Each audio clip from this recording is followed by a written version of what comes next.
Que voir en Argentine? Tout le monde connaît le pays du tango, de l'assado, avec des paysages naturels incroyables, sans parler du foot qui est une véritable religion là-bas. Eh bien, tiens-toi prêt, car aujourd'hui je te donne tous les lieux et tous mes conseils pour visiter l'Argentine.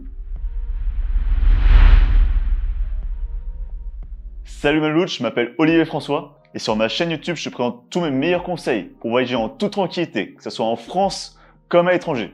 Donc abonne-toi dès maintenant pour ne rien louper. J'ai visité l'Argentine pendant près d'un mois, pour un tour de l'Amérique du Sud. Donc je vais me servir de mon expérience pour t'aider à organiser ton voyage là-bas. Que voir en Argentine? En premier lieu, Buenos Aires, ou devrais-je dire Buenos Aires. Donc c'est clairement le lieu le plus accessible depuis la France, et c'est la troisième plus grande ville du continent. Ensuite, tu peux visiter les autres grandes villes argentines. Alors c'est clairement pas ce qui est le plus incroyable dans ce pays, mais c'est ce qui est le plus facile d'accès en transport en commun. Et je t'avoue avoir un petit coup de cœur pour Cordoba, qui est une ville étudiante assez festive. Prochaine étape, le nord de l'Argentine, donc autour des régions de Salta, Jujuy, Humahuaca, où tu vas pouvoir découvrir des paysages incroyables qui sont désertiques, très proches des Andes. Et en plus, tu peux également découvrir la culture andine, qui est très proche de ce qui existe en Bolivie.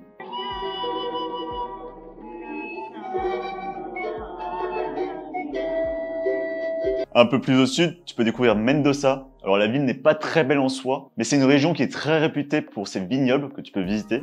Et à 200 km de cette ville, tu peux voir l'Aconcagua, qui est un volcan qui culmine à près de 7000 mètres, ce qui en fait le plus haut sommet au monde après les sommets de l'Himalaya. Et évidemment, tout le monde a entendu parler de la Patagonie. Alors nous, perso, on l'a pas fait à cause du manque de temps et à cause du froid, donc ça, ce point, je t'en parle un peu plus tard dans la vidéo. Mais qui n'a jamais rêvé de voir le Perito Moreno ou même le Fitzroy? Et je finirai par un incontournable, les chutes d'Iguassou. Et oui, tu l'as reconnu. Bienvenue aux chutes d'Iguassou. Là, je me prends une plaque, mais est-ce que c'est réel? J'arrive pas à savoir, là. Alors, ce sont en réalité près de 275 chutes d'eau sur près de 2700 mètres de long, soit un record mondial. Et pour être honnête, c'est un des lieux naturels les plus ouf que j'ai jamais vu. Comment visiter les chutes d'Iguassou? Alors, soit tu viens en bus, par exemple, depuis Buenos Aires, c'est environ 18 à 20 heures de bus, c'est quand même assez long. Soit tu viens en avion. Donc, à savoir que les chutes sont situées sur la frontière entre le Brésil et l'Argentine. La majorité des gens préfèrent le côté argentin. Donc, pour visiter ce côté, je te conseille une journée entière, parce qu'il y a beaucoup de chemins de randonnée, il y a beaucoup d'animaux à voir. Une autre possibilité, c'est de faire les chutes sur 2 journées. Donc, la deuxième journée, tu vas sur le côté brésilien, et c'est très facile de traverser la frontière juste pour visiter les chutes. Quand partir en Argentine? Alors comme je te l'ai dit, on n'a pas fait la Patagonie, parce qu'il faisait trop froid. On a fait l'Argentine entre mai et juin, donc ça correspond au début de leur hiver. Donc si tu veux faire des randonnées en Patagonie à ce moment de l'année, c'est mort, il fait trop froid. Ailleurs, tu peux faire du ski. Donc moi, je te conseillerais de venir entre décembre et mars, ce qui correspond à l'été austral. Combien de temps faut-il pour visiter l'Argentine? Alors ce que tu dois savoir, c'est que c'est le 8e plus grand pays au monde. C'est 5 fois la taille de la France, ou si on le compare à l'Union Européenne, c'est 2 tiers de sa taille. Donc si tu veux visiter le pays dans sa globalité, il va falloir que tu prennes en compte le temps de transport. Tout à l'heure, je t'ai parlé du bus entre Buenos Aires et Chutes d'Iguassou pour 18 heures. De manière similaire, j'ai pris un bus entre Mendoza et Salta qui a duré une vingtaine d'heures. Donc après, c'est une question difficile à répondre, ça dépend de ce que toi tu veux faire. Si tu comptes visiter seulement Buenos Aires, 5 à 16 jours, c'est largement suffisant. Si tu veux voir la diversité des paysages argentins, je te conseillerais au grand minimum un mois. Quel moyen de transport utiliser en Argentine? Bien sûr, tu pourrais prendre l'avion. Alors, je te conseillerais pas à la fois pour ton budget et pour l'écologie, tout simplement. À la rigueur, tu peux prendre l'avion pour aller en Patagonie parce que c'est vraiment isolé du reste. Perso, on a utilisé les bus qui sont très confortables. Mais par contre, petite précision, durant l'hiver, le chauffage est à fond. Genre, une fois, j'ai vu à 30 degrés.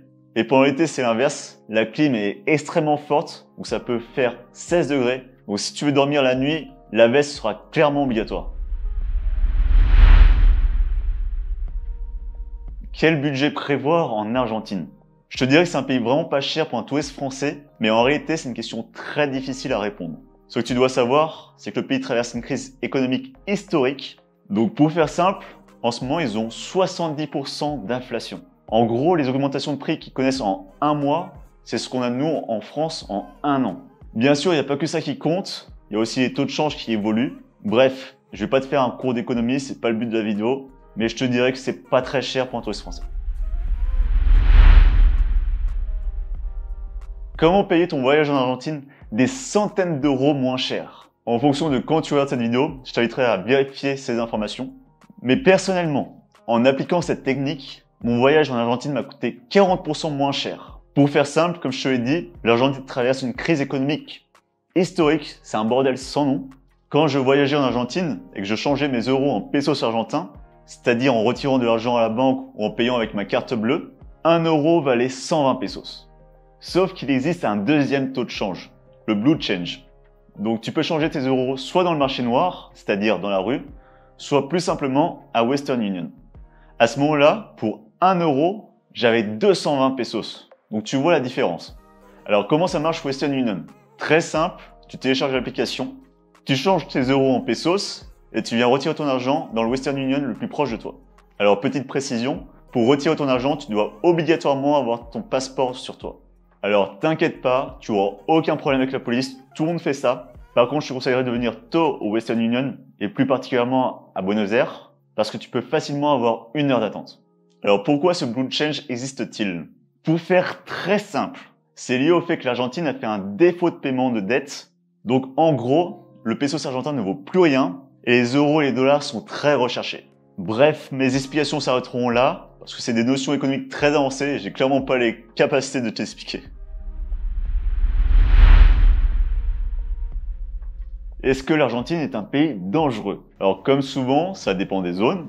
En règle générale, les risques sont plus accrus dans les grandes villes. Par exemple, à Buenos Aires, il y a plein de quartiers à éviter. Mais sinon, dans le reste de la capitale, le plus grand risque, c'est les vols. Donc je te conseillerais de bien tenir tes affaires et de ne pas avoir trop d'objets de valeur sur toi. Si tu comptes voir un match de foot, et d'après les échos qu'on a eus, ça peut devenir rapidement craignos autour des stades. Donc je te conseillerais d'être très prudent. Et encore plus si c'est l'équipe de la Boca qui joue. Les connaisseurs connaîtront.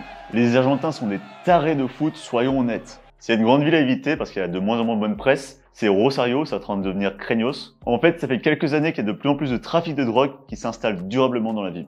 Un autre endroit où je te conseillerais d'être très prudent, c'est la région de Salta. Alors dans le centre-ville, tu auras aucun problème. Mais dans la campagne reculée, il y a eu quelques histoires très sordides qui ont touché des touristes, en particulier des touristes français. Donc je te conseillerais de faire comme nous, de passer par des tours organisés. Comme ça, tu es dans un groupe et tu auras aucun problème. Quel papier pour visiter l'Argentine? Comme la majorité des pays sud-américains, le passeport est largement suffisant. Par contre, petit point important, quand tu vas passer la douane, il y a de grandes chances que tu n'aies pas de tampon sur le passeport. Alors ne t'inquiète pas, c'est tout à fait normal. Maintenant, tout se fait en numérique. Et oui, je sais, ça retire le charme du fameux tampon sur le passeport.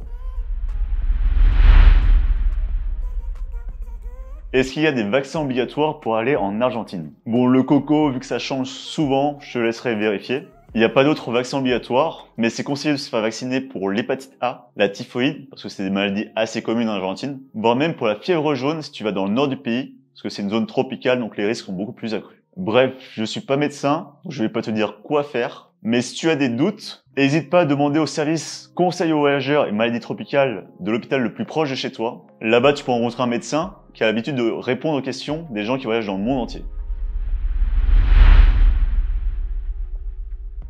Conseil bonus à tous ceux qui regardent encore la vidéo, si tu as des questions bien plus spécifiques sur l'Argentine, je te conseillerais d'aller sur Facebook et d'aller sur le groupe qui s'appelle Les Français en Argentine.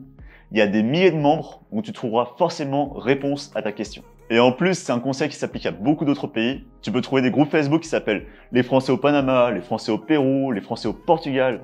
En tout cas, si tu as trouvé cette vidéo utile, je t'invite à exploser les pouces bleus. Et sur ce, ciao Maloute!